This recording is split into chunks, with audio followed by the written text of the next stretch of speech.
Et salut les amis, c'est reparti pour une nouvelle vidéo. 20% de la population parlait français en 1795? Non mais sérieusement. Et c'est pas moi qui le dis, c'est l'abbé Grégoire. Sur tout le territoire qu'ils appellent France, seulement 20% parlaient français. Le reste parlait breton ou gallo. Et c'est seulement fin 19e siècle, en 1881, que Jules Ferry décide de rendre obligatoire le français à l'école. Mais donc, lorsque l'on sait que la France s'appelle symboliquement, comme il est marqué, France depuis 1214, et qu'avant cela, elle s'appelait la Gallia, comment est-ce qu'il a fallu attendre plus de 6 siècles pour que seulement 1/5 du territoire parle français? Il y a quelque chose qui cloche, on est d'accord. Surtout quand vous voyez cet autre article qui vous dit que c'est à partir de 1792 que c'est appelé France, pour une partie du territoire. Maintenant, ce qui est intéressant, c'est de savoir que le gallo, c'est du breton. Mais est-ce que vous saviez que le breton, c'est du wolof? Et ça, je l'ai su à partir d'un article de Sud-Ouest, où ce musicien breton a entendu en fait un musicien sénégalais chanter en wolof. Il a dit mais je comprends pas, je comprends tout. Vous commencez à comprendre la supercherie? Et comment ils ont fait pour nous diviser? Donc quand je vous dis Sénégalia, vous comprenez mieux. Et pour terminer, il faut savoir que le pasteur Melo nous a dit quoi? C'est un grand chercheur à l'UNESCO dans les langues. Il a découvert, parce qu'il parle Kikongo, qu'en fait, le latin, c'est du bantou. Ce sont les mêmes racines. Regardez, vous pouvez acheter son livre. Donc quand je vous dis que le gallo c'est du breton, que le breton c'est du wolof, que le Kikongo c'est du latin, vous comprenez pourquoi est-ce qu'ils ont effacé le latin ainsi que le breton? Ils en ont fait des langues mortes. Vous comprenez pourquoi? C'est pour éviter que l'on fasse la connexion avec l'Afrique. Dites-moi maintenant ce que vous en pensez en commentaire. Surtout vous, mes haters. Allez, à bon entendeur. Je suis pas sûr de tout ça, mais en vrai, on pourrait trouver ça curieux qu'il y a des liens comme ça entre les langues et qu'il y avait si peu de gens qui parlaient français à cette époque-là. Donc, au final, ouais, ça peut révéler quelques questions. La résistance s'appelait Gallia durant la Seconde Guerre mondiale, est-ce que tu savais? Le réseau se nommait Réseau Gallia. Mais attends. Appelle tous les Congolais, appelle-moi tous les Congolais, partage-leur cette vidéo. L'une des unités du plus gros réseau de renseignement de la Gallia se nommait Kasanga. Oh punaise, non s'il te plaît, Kasanga. Est-ce que tu sais d'où vient le mot Kasanga? Regarde, je te montre. C'est le mot, il vient de Nord Kivu. Ça vient du Zaïre, du Congo, des Grands Lacs. Comment la résistance dite française se nommait Kasanga? Moi je veux juste savoir. Explique-moi s'il te plaît en commentaire. Et comme tu peux voir, il y avait Kasangati aussi, qui était en Ouganda. Tout ce que je vous partage, ce sont des documents d'archives. Je vous mets un document du gouvernement provisoire de la République française, mais aussi cet autre document de recommandation. Comment expliquez-vous que le nom, ce soit Kasanga Gallia? Déjà, Gallia, c'est beaucoup. Mais alors, Kasanga, s'il vous plaît. Je veux juste avoir vos commentaires, s'il vous plaît. Quand je vous dis que l'histoire qu'on nous raconte n'est pas la réalité, que le lien entre l'Afrique et l'Europe est bien plus grand que ce qu'ils nous font croire, prenez le temps de vous renseigner. À bon entendeur. C'est vrai que là, c'est quand même assez curieux, mais en vrai, je me dis quand on regarde à l'époque, il y avait quand même pas mal de liens entre la France et l'Afrique, et ça pourrait être normal d'un côté qu'il y a certains noms qui réapparaissent en fait, vu qu'il y avait des liens. C'est juste peut-être ils ont tenté de les effacer. Est-ce que vous trouvez ça normal que Jeff Bezos ait pour programme dans l'année là qui suit de déployer 40 millions de moustiques en Europe? Il a commencé en Islande pour vacciner de force la population. Frère, je trouve ça c'est une dinguerie. Jeff Bezos, ta mère la pute. Ouais, vraiment, t'es bien bon. Bah frère, en fait, dites-vous les gars, alors il me semble, hein, pour la stat, pour la vanne, en Islande, c'est un des seuls pays du monde qui n'a pas de moustiques. En gros, de gros. Cette année, c'est la première année où ils ont des moustiques et tout le monde est en train de se plaindre à notamment Bill Gates, etc. sur le fait de qu'est-ce qui se passe là. Et Bill Gates va juste répondre que bon bah, il faut bien vacciner, il faut trouver bien une solution pour vacciner les gens de force, parce qu'il y a plein de gens qui veulent pas se faire vacciner. Mais Bill Gates, elle est où elle est où la démocratie, elle est où le fait de faire ce que je, enfin, qu'est-ce qui se passe là? Si je peux me faire vacciner, je me fais pas vacciner, frérot. Et quand même qu'ils mettent des moustiques comme ça dans la nature pour qu'on puisse se faire vacciner à notre insu, c'est quand même abusé. Là, c'est pourquoi autant vouloir modifier la nourriture et nous vacciner? Qu'est-ce qu'il y a à gagner derrière pour que à ce point-là, ils ont envie de faire ça? Les scientifiques ont une liste d'endroits dont ils refusent de parler. Ceux-ci en font partie. 1. Le lac Natron, en Tanzanie. Une eau tellement alcaline qu'elle calcifie les animaux. Ils se transforment en pierre. Mais les flamants roses y prospèrent. Pourquoi seulement eux? La science n'a pas de réponse. 2. Le volcan Ijen, en Indonésie. De la lave bleue coule sur cette montagne la nuit. Seulement 2 endroits sur Terre présentent ce phénomène. La cause, toujours débattue. 3. Le Salar d'Uyuni, en Bolivie. Le plus grand désert de sel au monde. Après la pluie, il devient un miroir géant. Le ciel et le sol se confondent. Tu perds toute notion de profondeur. Des pilotes s'y sont écrasés. Ils pensaient voler à travers des nuages. 4. Les cercles de fées en Namibie. Des millions de cercles parfaits s'étendent sur des kilomètres. Aucune herbe ne pousse à l'intérieur. Les scientifiques se disputent depuis des décennies. Toujours aucune explication unique. 5. Caño Cristales en Colombie. Une rivière qui devient rouge, bleue, jaune et verte. Mais seulement pendant quelques semaines par an. Pourquoi ces couleurs précises? Pourquoi seulement ici? Sans réponse. 6. Le lac Ilié en Australie. Une eau rose bonbon. Les scientifiques ont isolé contrôler les algues. Ils ont essayé de les cultiver en laboratoire. L'eau est restée transparente. C'est vrai que ça fait des beaux endroits à aller voyager pour aller regarder la nature. Il y a quoi les réponses pour la rivière? Il y a dans l'ancienne vidéo juste avant. L'Ukraine se soulève contre Zelensky, mes amis. Le cocaïnomane de Kiev fait face à une vraie révolution à Kiev, à Lvov et dans toutes les grandes villes du pays. Les Ukrainiens ont-ils enfin compris, mes amis? Nous attaquons la deuxième journée de manifestation. Nous sommes le 18 juillet. Ici, nous sommes à Kiev, mais de nombreuses villes se soulèvent. Pourquoi? Eh bien parce que Volodymyr Zelensky a limogé cet homme, Mikhailo Fedorov, c'est le ministre de la Défense ukrainien, un homme qui est un vrai génie, il faut le dire, y compris lorsque l'on n'aime pas beaucoup l'armée ukrainienne. Mikhailo Fedorov, c'est un jeune de 35 ans qui, au bout de 6 mois, a totalement digitalisé l'armée ukrainienne. Il a permis le développement des drones et en plus de ça, il menait des appels d'offres transparents pour tout ce qui est les contrats publics. Et ça, la transparence en Ukraine, ils aiment pas du tout. Celui qui n'a vraiment pas aimé ça, c'est Zyrski, le commandant en chef ukrainien, peut-être parce que ça permet de s'en mettre plein les poches, peut-être pas lui, mais enfin, si ce n'est lui, c'est donc son frère, un homme qui pourtant risque d'être viré par Zelensky, qui ne supporte plus la pression du peuple ukrainien. Quand en pleine guerre, tu as ce genre de manifestation, c'est que ça commence à sentir le roussi. Allez, bon courage à ceux qui vont survivre. Après, je me dis aussi que ça se trouve, le peuple ukrainien, il a pas envie de tout ça. En vrai, il y en a peut-être une minorité, mais ça se trouve, la plupart, ils ont même pas envie. Ils se retrouvent à se prendre des missiles, tout ça, alors qu'ils aimeraient que ça s'arrête. Après, c'est souvent les élites, tout ça, que ça arrange, et c'est souvent eux qui continuent à vouloir foutre, on peut dire, la merde. Je vais dire des choses que ton psy peut pas dire gratuitement, ma gueule. Tu vois, dans Matrice, Morpheus, il donne 2 choix à Neo. La pilule rouge ou la pilule bleue.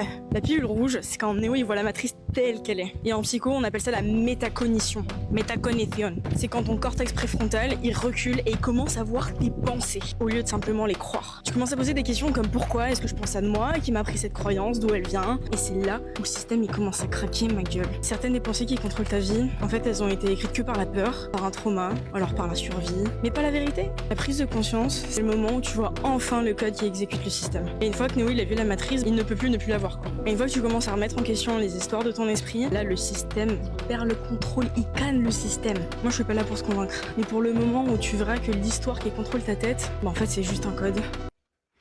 En fait, c'est un peu comme, ça fait penser un peu comme à une réflexion à soi-même. En fait, on se pose les questions de qu'est-ce qu'on fait et pourquoi on le fait, en fait. Non, mais je suis sidérée, mais où va ce monde? Dites-vous qu'il y a des gens qui pulvérisent sur leur plaque d'immatriculation des revêtements transparents, mais réfléchissants, pour que ni les caméras infrarouges ni les radars puissent lire les numéros de plaque. C'est choquant. Je sais pas comment ils peuvent faire des trucs comme ça, c'est vraiment, mais c'est dégueulasse en vrai. Franchement, si tu fais ça... En plus, je me demande de toute façon, ils trouvent ça où? Ils trouvent ça où? Le roi Merlin? Mano Mano. Non mais ils vont loin les gens, ils vont loin dans leurs recherches et tout. C'est abusé Non, parce qu'en fait ils ont compris que comme c'était transparent et qu'en fait c'était des... Tu vois, c'est des mini bouts de verre. Donc en soi ça se voit pas, mais comme c'est des mini bouts de verre et que même appliqué en couche très fine, et ben ça va réfléchir la lumière. Et les infrarouges n'auront pas un accès clair, tu vois, sur les numéros de plaques. Je sais pas où ils sont allés trouver ça, mais c'est catastrophique, la vérité. Je sais pas où va le monde.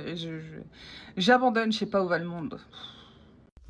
Ah, ça serait un peu dommage que les gens se mettent à faire ça, hein. Peut-être qu'il y aurait moins de radars, hein. On sait pas, on sait pas. Le 12 août 2026 en France retient bien cette date parce qu'il va se passer quelque chose de spectaculaire. Les médias commencent déjà à en parler, alors certains sont effrayés par ce phénomène, d'autres vont trouver ça simplement incroyable. Préparez-vous à une éclipse solaire historique, c'est clairement les mots des médias, parce que ce sera la première éclipse solaire totale depuis 1999 à être visible depuis le continent. Alors, la France sera dans le noir total pendant quelques secondes, voire quelques minutes, je ne sais pas exactement. Mais dans tous les cas, attendez-vous dans quelques jours à voir des TikTokers vous en parler, ou des personnes qui, peut-être, vont comparer ça à un phénomène biblique. En tout cas, pour ma part, très sincèrement, j'ai hâte de voir ce phénomène. Après, il y a un détail qui me trouble, c'est-à-dire qu'en 1999, quand on a eu cette éclipse, on nous avait dit qu'on ne reverrait pas ce genre d'éclipse avant moins 100 ans. Et voilà que le 12 août 2026,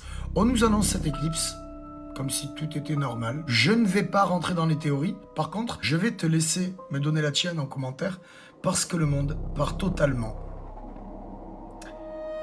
en live.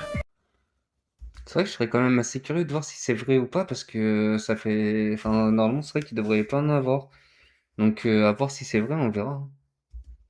La négativité et la complainte modifient votre cerveau pour qu'il se plaigne encore plus. C'est une très mauvaise habitude et ça va littéralement abîmer quasiment toutes les parties de votre cerveau, notamment l'hippocampe qui va prendre un coup. Et c'est-à-dire que vos capacités de mémorisation ou pour trouver des solutions vont être réduites quasiment à néant si vous êtes négatif toute votre vie. Et donc, vous serez capable d'observer les problèmes, de les voir, mais vous serez incapable de trouver des solutions. C'est pour ça que la gratitude et la positivité sont aussi importantes. Et comme le cerveau, avec la loi d'Hebb, va encourager les neurones qui sont responsables de la négativité ou de la positivité selon les pensées que vous entretenez au quotidien, et ben vous allez vous retrouver à avoir un cerveau qui pourra uniquement voir le négatif ou uniquement le positif en fonction de votre état de pensée et en fonction de la manière dont vous vous comportez au quotidien. C'est pour ça qu'il faut être capable de faire preuve de gratitude, c'est pour ça que c'est hyper important de manipuler votre cerveau pour qu'avec la loi d'Hebb, il encourage les neurones qui pensent positivement. Au début, il faut se forcer, au début, à chaque fois que vous avez quelque chose de joyeux, au lieu de voir le négatif, vous devez vous entraîner à voir le positif, mais petit à petit, votre cerveau va générer plus de neurones qui sont responsables de penser positivement. Bien sûr, je résume, en description, je vous mets tout le schéma de manière un peu plus professionnelle, mais déjà, là, vous pouvez un petit peu comprendre comment ça fonctionne et c'est pour ça qu'il faut maîtriser vos pensées. C'est-à-dire que si vous recevez une pensée négative, il ne faut pas l'entretenir, il faut la laisser passer et vous concentrer sur quelque chose de positif volontairement. C'est vrai que je me souviens pendant une période, on me disait: «Pensez positive», mais en vrai, c'est vrai que je suis un peu d'accord avec ça, ce qu'elle dit. Parce que si on voit tout le temps les choses, négatives, on sera jamais content, on n'arrivera pas à se contenter de ce qu'on a. Alors que si on voit les choses un peu plus positives tous les jours et qu'on essaye d'avoir une espèce de tranquillité, apaisement, ça nous permet d'avoir des petits moments d'heureux et de voir les choses du bon côté. Après, c'est vrai que c'est une façon de voir les choses et avoir des pensées positives, c'est le mieux en vrai. Mais après, je reconnais que c'est pas toujours le plus facile. C'est là qu'il faut poser la question qui dérange. Comment des blocs de granit d'une telle taille ont-ils été hissés jusqu'au sommet d'une colline? Mais surtout, ces pierres ne viennent pas du pied de cette colline. Elles viennent de l'autre versant, au sommet d'une montagne. La carrière se trouve sur un sommet rocheux situé en face, à une altitude bien plus élevée. Le dénivelé de l'ordre du kilomètre et la distance au sol fait environ 3 à 4 kilomètres. Autrement dit, ces blocs de 30, 40, 50 et même 80 tonnes ont été descendus sur un terrain extrêmement pentu. Ensuite, il a fallu franchir une rivière qui coule au pied de la montagne avant de transporter ces masses énormes à travers la vallée et, enfin, de les hisser sur plusieurs dizaines de mètres sur une pente raide pour atteindre le plateau au sommet de la colline.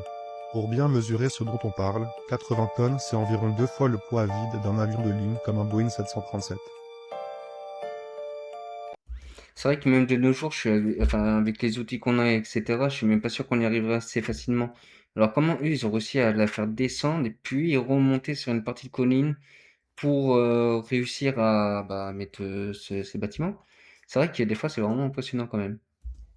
Si la vie c'était un jeu et que le but c'était de garder son corps intact comme la nature vous l'a donné, est-ce que vous auriez gagné? Si oui, pour moi vous êtes l'élite de la société. Déjà les hommes juifs musulmans, vous avez perdu. Circoncision, vous dès le début, niveau 1. Vous dans Hunger Games, vous êtes mort en premier. Après il y a eu l'étape 2. Je me souviens quand j'étais petite, tout le monde se faisait enlever les amygdales. Tu faisais une angine, on t'enlevait les amygdales. Je me rappelle, ils ont essayé, hein. Par anticipation de au cas où il y a un problème, venez on lui enlève les amygdales. J'ai résisté. Mais je me suis fait avoir à l'étape des dents de sagesse. Ils ont trouvé les mous. Ils m'ont dit si tu te fais pas enlever les dents de sagesse, tu vas avoir mal. Quand ça va pousser, tu vas souffrir. Moi, j'ai peur d'avoir mal. J'ai anticipé, j'ai enlevé. Là, j'ai perdu. C'est là que j'ai perdu. Et là, je me dis, il y a des gens, ils ont pas de prépuce, pas d'amygdale, pas de dents de sagesse. Alors vous, si les gagnants, c'est l'élite, vous êtes les gueux de la société, hein. Bref, il y a ceux qui ont passé toutes les étapes et après, ils ont cédé à la chirurgie esthétique. Ils ont déchiré leur nibar pour mettre à l'intérieur des plus gros nibards. Ils ont déchiré leur fiac pour mettre dedans des trucs qui font qu'ils ont un plus gros fiac. Éliminé. Si vous avez eu aussi des tumeurs sur des organes et qu'il a fallu vous les enlever, vous avez perdu aussi, j'en ai rien à foutre. C'est un jeu, t'as plus d'organes, tu perds. Donc là, j'ai envie de savoir, à ce stade-là de la vie, qui est-ce qui reste comme participant? Est-ce que vous êtes encore intact? Ou si vous avez perdu, qu'est-ce que vous avez touché dans votre corps? Voilà, c'est mon jeu. Peut-être il est nul, mais j'aime bien mon jeu. Il y en a combien d'entre vous qui ont gagné le jeu? Parce que c'est vrai qu'il y en a pas mal qui se font avoir autant de sagesse, hein. Et je serais curieux de voir, il y en a combien qui ont gagné. Typiquement, les complots du type on n'est jamais allé sur la Lune. Putain, celui-là, c'est mon ou, préféré. Voilà, le on 11 en a parlé septembre. l'autre soir. Vous êtes au courant de la news de la semaine là-dessus? Ah non, mais je suis infiltré dans des groupes Facebook, moi, de flatterseurs, etc. moi- J'adore, je les espionne. Sama, il va la Vas-y, chanter. vas-y, Je suis renvoie. en flip total. Allez, renvoie parce que Je suis j'adore. en flip total. Donc, cette semaine, Vladimir Poutine Déjà, ça part bien. Non, non, mais la vidéo, elle est oufissime. A eu une démo par Google. Google Bard. En Russie. D'une IA qui peut déterminer en live si une vidéo est fake ou pas. Ok. Ok. Ok. Et Poutine, il demande à Poutine quelle vidéo on met. Il dit, bah, Non. mettez l'atterrissage sur la Lune. Non. Et là, Google, en live, Non. dit que la vidéo est fake. Bizarre. Panique des ingénieurs de Google. Oh là là là là. Et Poutine, il est comme ça. Genre... Alors, est-ce que ça serait pas un complot Mais attends, c'est du trop... staff de Poutine? Ouais, mais c'est trop drôle. C'est-à-dire qu'ils ont infiltré Google et... Ouais. Tu vois... ouais. Ah, c'est drôle, par contre. Et les mecs de Google... La vidéo est sur Twitter, hein, vous pouvez la voir. La tronche qui tire. Ouais, j'imagine. Mais laisse tomber. Donc, la NASA a fait un communiqué de presse qui est encore pire. Puisque la NASA dit oui, la vidéo est fausse. Parce que la vraie vidéo a été perdue.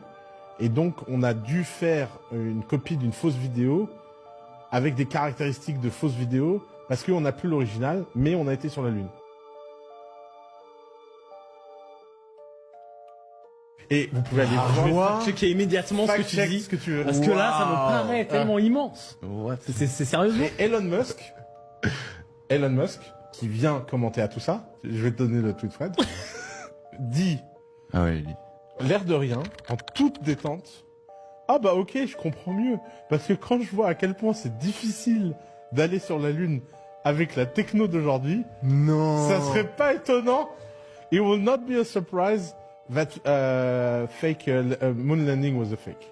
Et toutes les photos également sont publiques sur le site de la NASA. J'adore toutes ces preuves, je suis avec toi. Je suis d'accord. À quel moment c'est pas... Mais moi, ce que je comprends pas, c'est pourquoi t'arrives même pas à imaginer que ce soit possible, que ce soit pas vrai. Et Parce qu'est-ce que ça aurait comme parce conséquence que- sur ta psychologie? Alors, pourquoi j'arrive pas?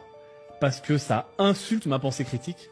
Et ça, Ok. tu vois, c'est Eh un ben, point... Tu t'es fait niquer. Tu vois? Ta pensée critique s'est fait niquer au plus haut point. Comment tu le prends? Parce que moi, je pète le câble du siècle, je vous préviens. Ouais, je pense que je pète un câble. Ah, mais laisse tomber. Ouais, je moi aussi. brûle les US. Mais là, moi, c'est le point de mon retour, ça. Почти все объекты на этом фото ей кажутся ненастоящими. В то же время вот фотография китайского лунохода у нее особенных вопросов не вызывает. А это то, что кажется не настоящим? Да, да, вот то, что Почему красное. беседка гугловская, не наша. Так, чтобы не было предвзятости. Удивительно, но там точно вот она смотрит по очень много параметров, в том числе там падение светотеней и так далее, и показывает, что это инкорпорирована фотография. Je comprends un peu qu'il a fait une drôle de tête parce que c'est vrai que là, c'est quand même l'IA qui dit c'est du fake, etc.